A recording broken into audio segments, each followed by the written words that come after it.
Hello and welcome to the two-man power trip of wrestling. I'm your host, JP John Paz. With me today, very special guest. He's the man behind Headlocked Comics, Mr. Michael Kingston. Michael, welcome to Two-Man Power Trip. How you doing? Good, good. How you doing? Doing good. What's going on in your world? What's everything shaking with the Headlocked? We are in the last week of a Kickstarter campaign to fund Tales from the Road Volume 3. Um, it is a collection of short stories that I co-created with different wrestlers, and it's a lot of fun. Now, when this goes on and you're doing this, and obviously this is Tales from the Road 3, and obviously you've done a bunch of Kickstarter campaigns before. What's different this time around? Like what's so much different than when you first started? Um, I mean, on one hand, we have a bit of a built-in audience, which is cool. The We talked about this a little bit, but the changes in social media have definitely made it a lot harder, and I see it across comics with a lot of my comic creator friends that are running Kickstarters and stuff. I also just think that there's a lot more Kickstarters out there too, which is sort of gums it up. But it's uh, it's a little bit different in the landscape. It's always a little different. The first Kickstarter campaign. This is my seventh. The first one we did was so easy. You could just post on Facebook and just get backers, like almost one for one. You'd post something and somebody would jump on.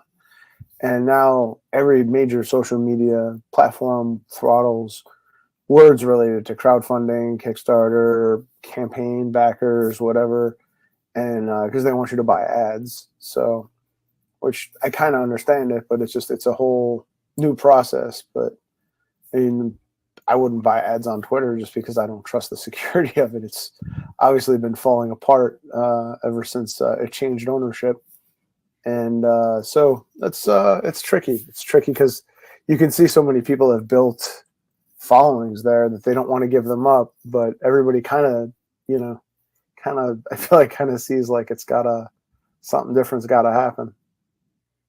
Yeah, X or Twitter, whatever it is. I mean, what a disaster. I Yeah, mean, it's been terrible. I mean, you can see the reach of just normal posts that would get so many thousands of people looking at it, and it's like, what the hell? You can nothing. It's weird. Very, very weird world. yeah, and unfortunately too, there's such a negativity towards the blue checks. Like, you don't even necessarily want to buy one just because. I mean, I'm not against doing something to extend my reach, but there's so many people that auto block it because there's so many sort of low information fools that paid for that just to have their opinions boosted. So, I mean, it's sort of created a backlash against it. So there's sort of a no-win situation. It's really kind of wild times out there. Yeah, not to make this a thing bashing Twitter or X or whatever the heck it's called, but that man, the blue check thing is a disaster. I mean, the real people that have the blue checks, that don't have the blue checks, you don't know what you're reading if it's really that person or not. Oh my god! Then it could be a parody of the guy, and that person's posting stuff, and you're taking it for word. And you're like, wait a second, that's not him. Just it's a mess. It's crazy. It's crazy. And you would think that like other millionaires or billionaires or whatever would just get that dude to calm down because like he's kind of making it hard for all the other billionaires.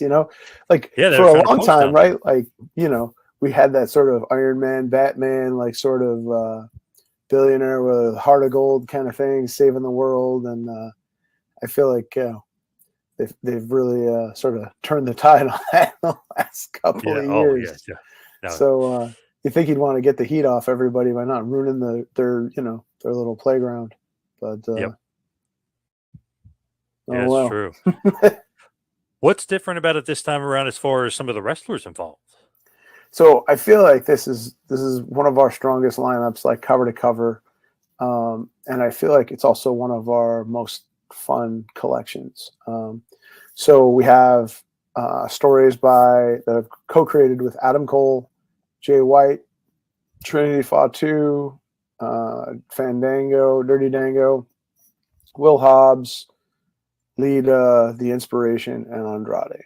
Um, that's a pretty heavy lineup. I mean, Trinity's the biggest star in Impact. You've got four like regular televised AEW talents. Lita's a Hall of Famer. You know what I mean? Like it's a pretty jacked up lineup, and I think the stories are all a lot of fun. This is one of my favorite things to do, just to sit down and jam with creators that I respect, and the stories are all very different, but they're all a lot of fun. And Dango, he's got the best act and impact right now. I love that. He hates the smart mark, all that stuff. Dude, the story we have there is super, super wild. It's called Night of the Brothering, and it's sort of a zombie type thing, and it's a lot of fun. I think it's a dark horse for the most entertaining story in the book. Man, his character is so entertaining. I would imagine his creativity is probably through the roof with some of the stuff he can come up with. All these guys, I mean, the fun part about this to me is that wrestlers are storytellers just at heart. I mean, when you have a conversation with a wrestler, you know what I mean? They're telling you a story. They're telling stories in the cars. They're telling stories in the ring. Like, it's just how their minds are geared. So being able to sort of take it in a different direction and just jam on stuff, I mean, obviously there's a lot of people that make wrestling content, and we're just doing something. There's nobody that's doing anything like what we're doing. And it's just a lot of fun to sort of push people in different directions and to see where it goes. When you look at it, though, how are you kind of collaborating with these wrestlers? Because I mean, it's amazing. Like, just the who's who in the list. Like, how are you actually getting it done and getting them involved? So I mean, I've been making comics for almost 15 years now. I started with Headlocked, and a lot of the wrestlers who like comics would buy Headlocked from me at shows and stuff and whatever. And then from there, we just sort of like, hey, we should do something, and then it just kind of spun into Tales from the Road. But I mean, I've been doing this for 15 years. A lot of the guys that are on top now were on the indies when I started.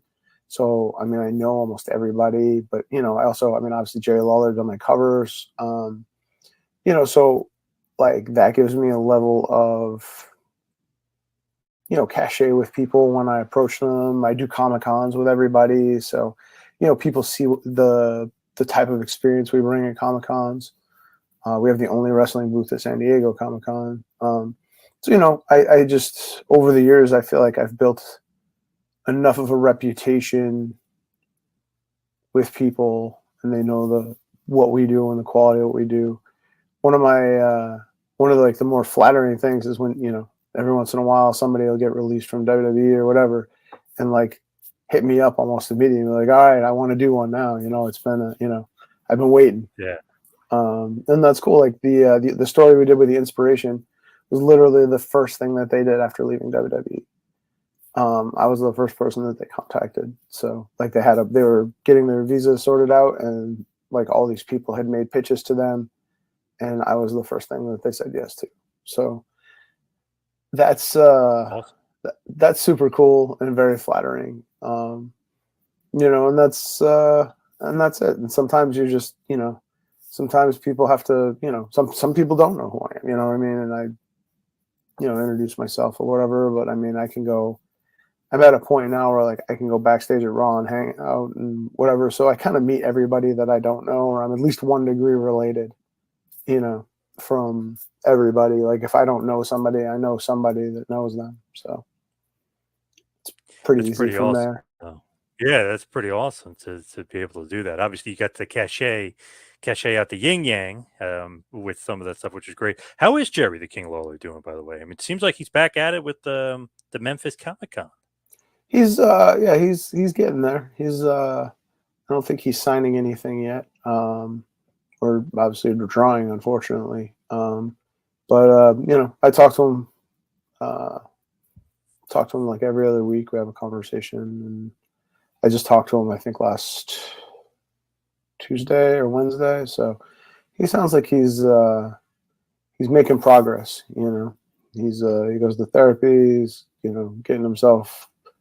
I mean, he's fine just outside of, obviously, like his hand is an issue. So, but he's getting that back. So he told me the other day that he was signing his name, and he finally got a J that he was happy with.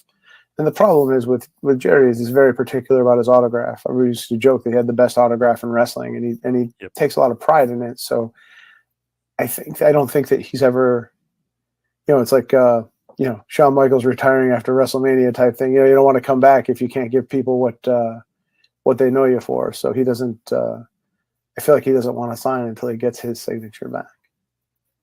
That is so true. I used to always say that to buddies of mine, and I work with Jerry obviously a bunch of times Mm-hmm. for autograph signings. And man, I always like, man, you got the best signature. Oh, unbelievable! I love his signature.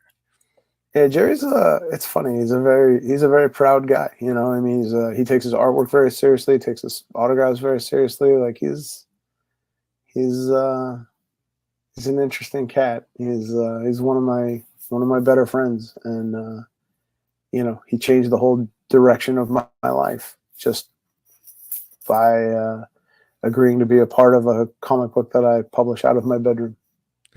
It's pretty awesome of the King. Hey, it got an awesome him beating the crap out of all the ECW stars. That awesome drawing from you, and he signed it for me.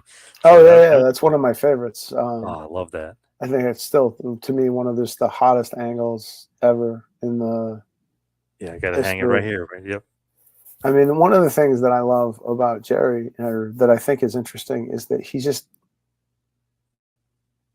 and I don't think he'll ever get credit for it, but I think, like, as much as we credit Vince McMahon and WWE for sports entertainment, almost every aspect of what we consider modern wrestling, like, came from Jerry's mind in particular. I mean, he did the celebrity thing first with Andy Kaufman. I mean, he introduced like creatures and stuff in Memphis. He had Kane as the Christmas creature, and they had Dr. Frank and whatever, and all these elements of things that eventually ended up becoming what we know as sports entertainment. I mean, 99% of ECW was just ripped straight from Memphis. Because he could do it all. He could do the serious, he could do the brawls, he could make people climb the cage with emotion, and then they could do, he could dress up like Superman and face off with Adam West. Yep. So, I mean, like, to me, more than anybody else, he's like the father of sports entertainment. Like, so much of, like, he pushed things in certain directions that nobody was doing. And so, I don't know. It's so interesting to get to talk to him. I've known him for like a decade. The last year we were on the road, and he was telling me how he almost wrestled Elvis. And I was like, Jay, I've known you for a decade, and like you're just telling me this story now. Like, he had it set up to where he was going to wrestle Elvis, and then Elvis died. It was after the tour that Elvis died on. So, I mean, had Elvis come off that tour, that they were going to have a match, and that would have been huge. You know what I mean? Like, just another part of the legend. But I knew him for over a decade before he ever told me that story. Like, because that's how many stories that guy has in his life. Like, it's just insane. Man, it's crazy to think. And of all those guys that came through, Heyman, of course, came through Memphis at one point. So, obviously he learned and took some stuff, and he brought some stuff to ECW along the way for sure. Oh yeah, for sure. I mean, so it was definitely an honor to have him involved. And now it's cool. I mean, honestly, now I have enough, I've done it long enough, and I stood on the shoulders of so many people. I kind of have my own cachet now, which is neat. Like, I just make comics in my bedroom. I love doing it, and I've done it for years, and it's a super, super struggle. I work a full-time job. I'm on the road 25, 30 weeks a year.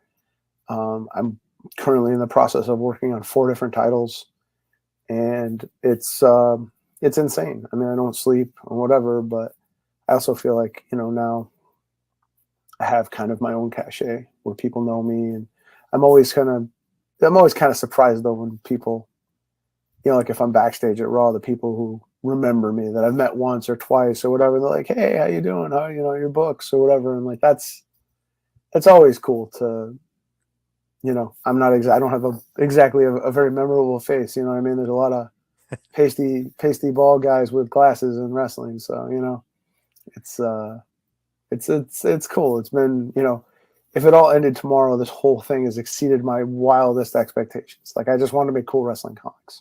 I never thought I'd be collaborating with people, or, I'd be able to call people that, these people, my friends or whatever. It's wild.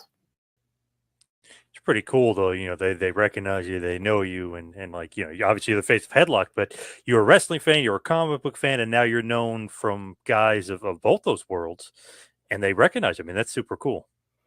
Run DMC from Run DMC, Daryl McDaniels makes comics, and I see him at shows all the time, and like, I consider him to be, a friendish, like not like a great friend. I wouldn't call him to take me to the hospital or something, but you know what I mean? Like Yeah, if we see each other, we'll hang out, we'll talk, whatever.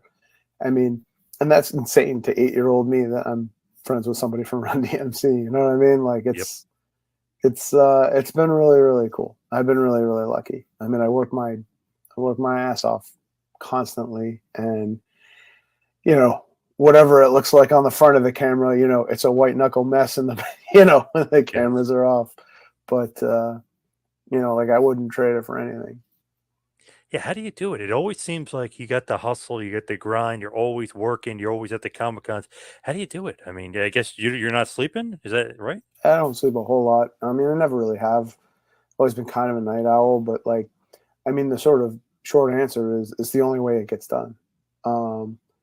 Comics it's everything is tough. You know what I mean? Everything costs money. You can make the Young Bucks can make Being the Elite for free on their phone and post it on YouTube, and it doesn't cost them anything.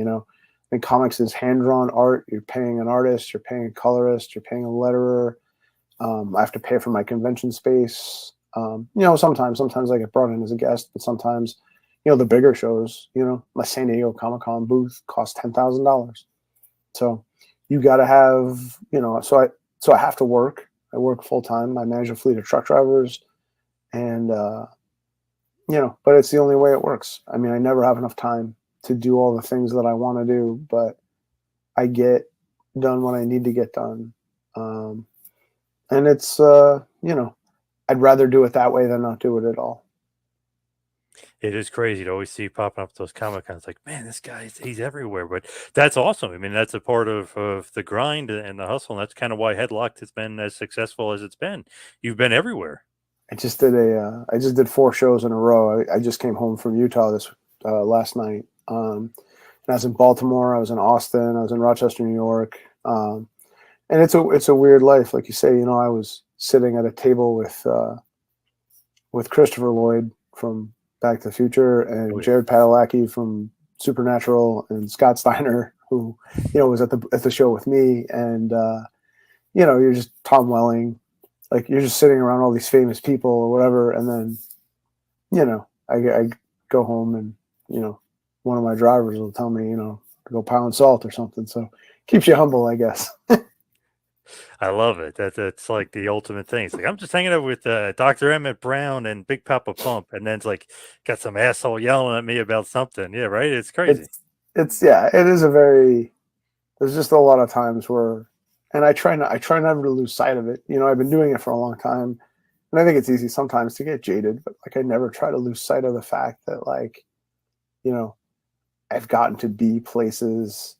Like, I get into green rooms that like other like comics professionals can't get into, and I've been at Hollywood parties where I was the least famous guy in the room, and I watched WrestleMania with Steve Austin one year.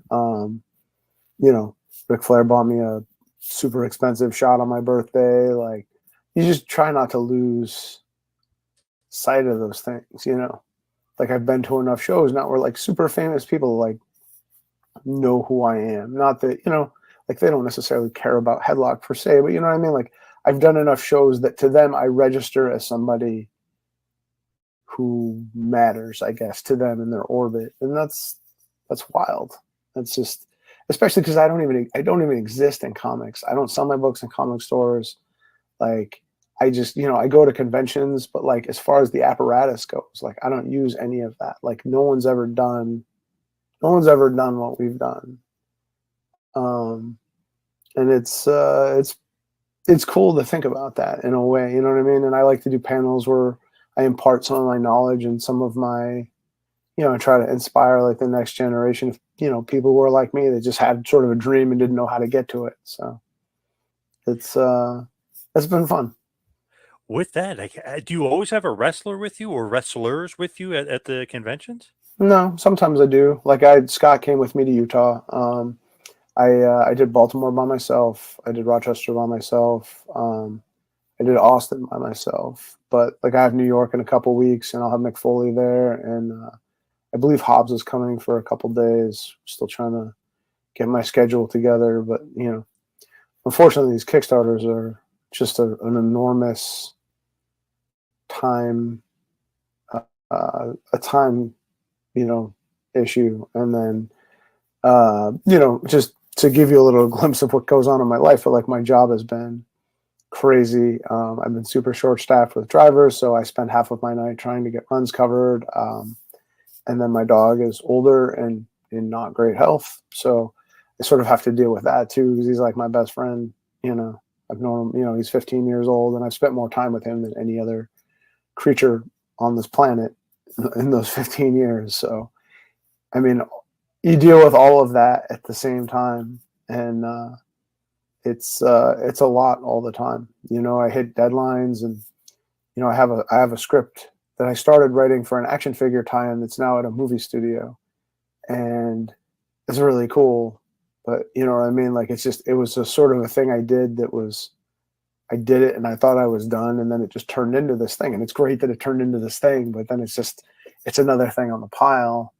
So there's just a lot of people that sort of depend on me Yeah. to get my stuff written and whatever. But then I'm doing it all. Like I'm writing, I'm publishing, I'm traveling, I'm promoting. Like I do everything that's not art. So it's a crazy grind, like I said, and it's very white knuckle all the time. And almost nothing goes as smoothly as you expect it to. Very, very typical. Yeah, nothing ever goes right.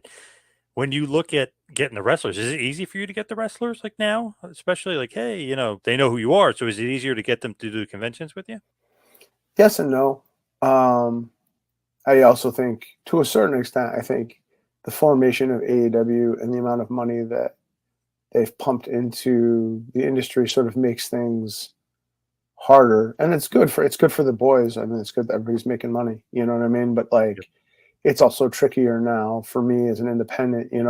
Like you've got Marvel or not Marvel, you've got WWE and you've got AEW, and I'm like an ant at Galactus's picnic. You know what I mean? Like just kind of Yep. dodging stuff. So it's easier to a certain extent, and sometimes it's harder. Like I always kind of have to figure out whose contracts are around. Like there was somebody that was supposed to be in this book that is not in this book because their contract status changed and they decided to switch companies. So unfortunately, so then you have to sort of make a last minute switch. I've always got people sort of that, in mind, and I've got people that want to do stuff that, I'm like, all right, we'll get to it. We'll get to it. We'll get to it. So I've always got people like kind of on deck, but I had to make, I had to make 2 changes to this volume. So it's, it's tricky, like when Vince had come back or when Vince left and like they brought all the released people back, like I had stuff in the works with a lot of people. I had a couple of conversations with Bray Wyatt, which obviously is awful. And some other people that, once they're under contract with WWE, it's harder to do stuff. So, I mean, it can be done because I have done stories with people under contract, but I will never tell you who. But, Right.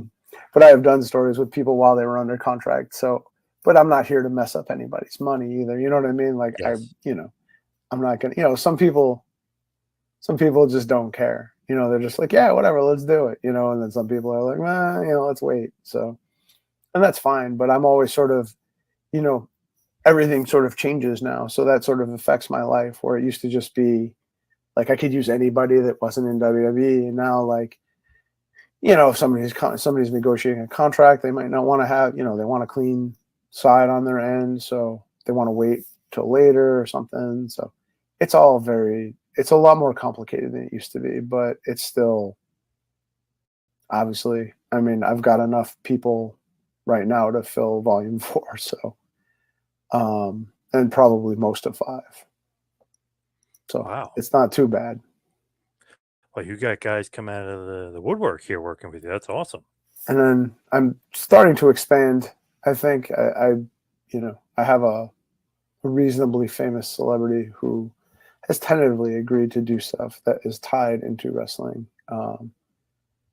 If you really think about it, you might be able to piece it together. But so I might sort of expand in a little bit there. At some point, I'd like to do a volume that's just fans, stories from fans or whatever, just or other creators or just something that's not just wrestling, but just stories from a different perspective. I think that would be fun too.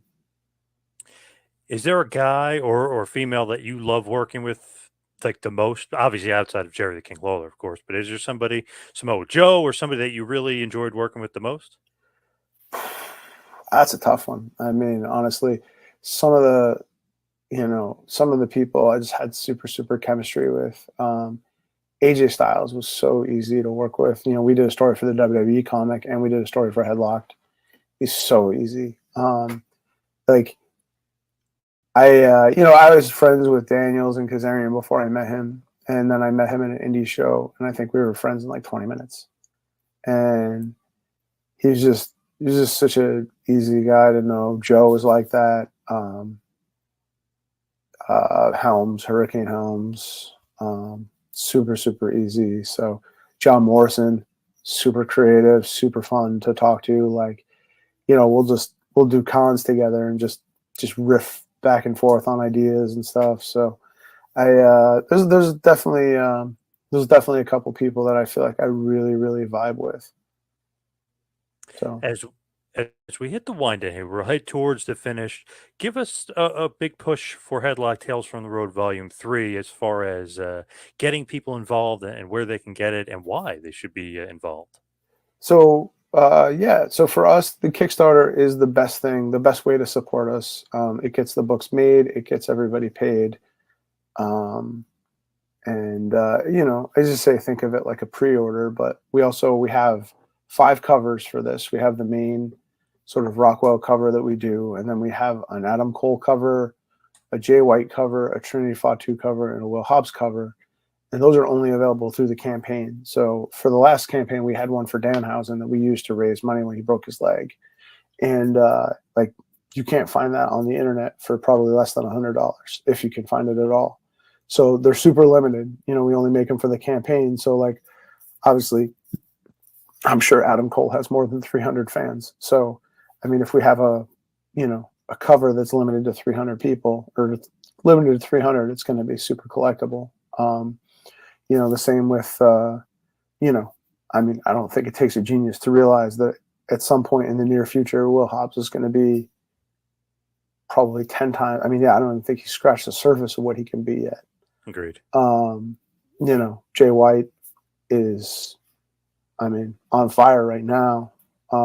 To me, one of the hotter acts in AEW, to the surprise of no one, but you know what I mean? Like, so, and Trinity, I mean, she's an Impact now, but at some point she's going to go somewhere else. And I mean, that girl's a star no matter what she does. So, I mean, they're all, if you're a collector, those covers are going to be super collectible, just like the Danhausen one is.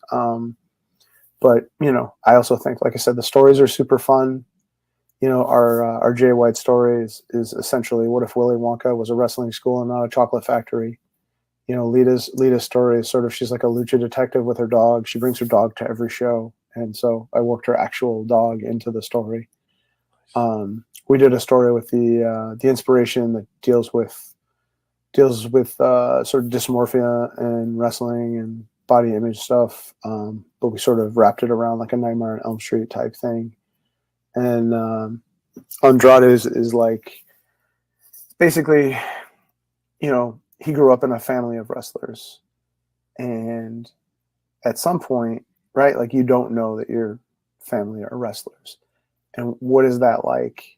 Like one day you don't know, and the next day you know. What's that like discovering that? And, sort of, to me, it's almost like a superhero origin story. You know what I mean? Like the first time you walk into that wrestling school or whatever is like walking into the Batcave. And, I told you the Fandango story is very zombie oriented type stuff. It's super super fun. It's a little inside baseball, but I also think it's going to be a lot of fun to hardcore wrestling fans. Trinity's is sort of musical in nature, very heavily inspired by Chicago, and Hobbs' story is got a little bit of a Venom feel to it. He's a big Venom fan, and I think people will find it interesting. It deals with some of his real world stuff too.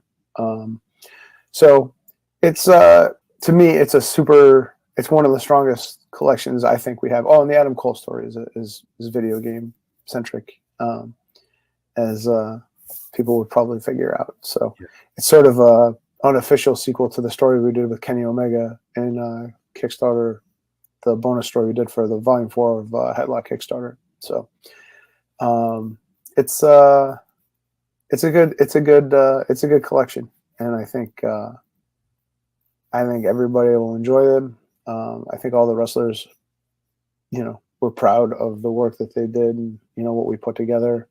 The artists killed it. One of our secret weapons on Tales from the Road is Doug Hills, who does a good chunk of the art, but he's like a chameleon. We did a Nick Gage Christmas story last year, and he did like a Rankin and Bass style, and then he's done this like horror Nightmare on Elm Street thing for the inspiration, and he can kind of do a little bit of everything and do it well. And he also stepped in and did the cover this year for the Rockwell style cover, because obviously Jerry is not drawing right now.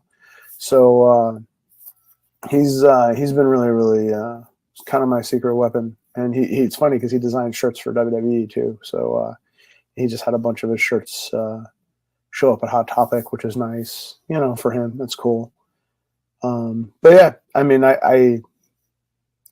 and the other thing is we have a ton of other stuff available in the campaign. Like, you can get the book, you get the covers or whatever, but we have all these add-ons. I have the first thing that all 4 members of Judgment Day ever signed together. We have an art print. We have signed Undertaker prints. We have signed stuff by Sting, Bret Hart.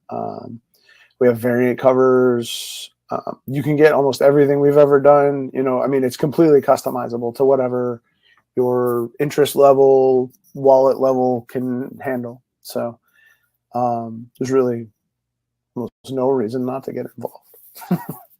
I agree. I mean, man, it's crazy to think from 2008 till now, like what happened? It's like, nobody's interested in wrestling comics, or nobody's interested in Headlocked. And then now it's like, man, Adam Cole and Jay White and all these other guys. But then Samoa Joe, AJ Styles, Jerry the King Lawler. The artwork is unbelievable for all those guys. Doug Hills, I got a bunch of his stuff roaming around here, floating around. Sergeant Slaughter behind you is from him. So yeah, so awesome stuff. It's just crazy to think, like, from then, fast forward 15 years now, it's like, guys are just, to me, on fire. So everybody's got to get on that Kickstarter and head over there. It's interesting too, because when I started, there was a thing. I just wanted a publisher to pick me up, and they didn't. And I think ultimately, in the long run, it was the best thing for me. I just couldn't see it at the time. And I think a lot of people that have dreams and stuff, obviously it's a roller coaster, and sometimes you're on the right path, but it's hard to see it because you're not. You can't see the end of it. So, like when I would get turned down by these publishers, it was devastating. And I'd spent a lot of time sort of frustrated and chasing that. But ultimately, I didn't need any of them. I did all this myself. And I mean, not myself, obviously, because obviously wrestlers, artists, whatever. But I mean, in terms of like the comic book apparatus, I was able to sort of do all this without them.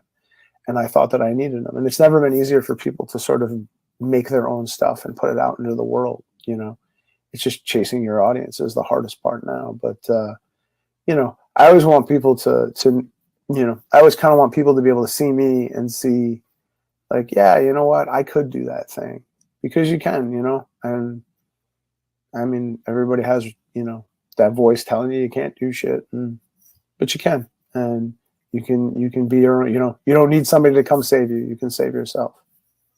And the thing is, too, sometimes you're focusing on the negative, like, oh, I can't believe this publisher said no. But in the end, you wasted all that energy and negative time thinking about it, and it was the best thing for you, like you said. So sometimes that can happen where you think, like, why is it not working out? And it actually works out better than you could ever imagine. Yeah, I mean, to a certain extent, they were right. Like, if I had put Headlocked in comic book stores, I mean, most comic books don't last more than 10, 12 issues now, outside of your big tentpoles like Batman, X-Men, whatever. But I mean, I don't think any wrestling comic nobody's made as many wrestling comics as I have. So, I mean, I take that to heart. And I also think it's very cool that I've been a number of people's first comic that read comics regularly now, bringing people in. So like I said, it's been cool. And I'm proud of what we accomplished. I'm proud of what we accomplished with this series. And I think if people check this out, they're going to be very pleasantly surprised. So one last time, of course, Headlocked, Tales from the Road, Volume 3. Head over to Kickstarter and back the project. What is it? A few days left, basically? 7 days. 7 days. Yep. A week from Monday the 2nd, I think, is the last day. And yeah, I mean, I have no doubt that we're gonna make our funding, but that's not. It's never about that. It's just about the pre-order and about getting people involved. And the easier Kickstarter becomes for me, the more content I can make. I can do more stuff if I don't have to sort of shut down production to bang the drum for 20 days. So, right. It's the best way to help us out. Where can everybody find you social media wise? Everything is Headlocked Comic. It's one word. If there's a platform and we're on it, that's where you would find us. It's also our website where you can check out our stuff, order stuff. I'm not the best about updating the website proper, but the web store obviously stays pretty updated, and everything's run by me. So if you have questions, comments, or whatever, I'm not a hard person to find. Thank you for watching the Hannibal TV. Please like this video if you enjoyed it and click the subscribe button to not miss any of our latest